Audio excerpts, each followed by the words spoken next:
Hi, we got COVID, the dreaded coronavirus infection. 13 of us got it, my immediate family and my extended family, in succession in about 2 days, of which two were children, one aged 3.5 and another nearly 6.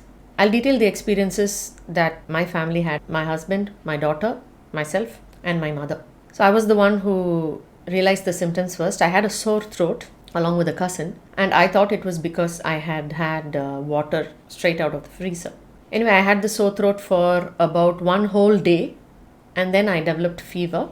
I had 101-degree fever, and I took one dose of paracetamol. In 8 hours, so when I measured my temperature for the second dose, it was 99.3. And then the next time again, when I measured after 8 hours, it was 99.3. And thereafter, I had no fever. My daughter, after one full day of my having it, she woke up one morning complaining of headache and she had temperature. It was 101 when we measured. So I gave her paracetamol, and after the first dose, after 8 hours, she had 99.3. And after 8 hours after that dose, when I measured again for the next dose, it was normal. She and I had no cold, no chest cold, no cough, no runny nose. For those 1.5 days, she behaved absolutely normally, played as usual, laughed as usual. She was not cranky. She had no other problems. And we knew that she had fever only because we kept measuring it with the thermometer. My 77-year-old mother was the least hit. She got it last. When she had fever, the first time she measured it, it was 101 degree. She also had a very slight sore throat. She got fever again only after 10 hours after the first dose of paracetamol. And that too, she had about 99 degrees. And after that, she never got the fever at all. The oldest was the least affected. The man who lives with me, Nachi, my husband, he was the worst hit. And the first night that he got fever, he also was shivering. He had fever for about 2 days. He had body pain and fatigue that lasted for about 4 to 5 days. For the record, he is overweight. He hasn't reached his set body weight, as I have outlined in the video, the LCHF journey roadmap. I've told you that on the journey we come down, then we hit a plateau, and then we come down again. This man has come down, hit the plateau, and has been staying at the plateau for about 5 years. Let's not go there.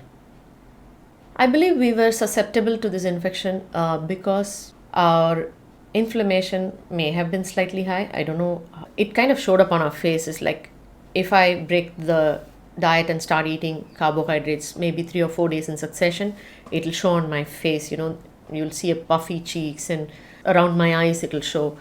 We were all eating more carbohydrates than we usually do, and desserts and ice creams and whatnot, because we'd taken a vacation and we had Christmas holidays and we had family get-togethers one after the other. So I believe that we got it because of that. And we got it after 2 doses of vaccines, costing each person 1,600 rupees for the vaccine alone. Anyway, I'm okay that we got it because I believe that it probably provides me the immunity that these vaccines obviously did not provide. Like Dr. Beda Stadler, the vaccine pope, says, no vaccine is stronger than the actual infection. So I believe that having got it this time, this will make us all immune, at least for this season. So anyway, that is an outline of our COVID experiences. I believe that our lifestyle, our food is what helped us tide over this corona infection like the common cold, or even better than the common cold. Because usually when I get a sore throat, it lasts for about 3 or 4 days. It's the same with my daughter. When she goes to play school and she comes back with a cold that she's gotten from the other children during this cold season, almost all of them get it. She has it for about 3 to 4 days, or sometimes even 5 days. Fever lasts for about 3 days, and she has a runny nose. But this was much, much better than the common cold which we usually get. It affected us the least. In fact, I achieved more work in those 3 days than in the other days surrounding it.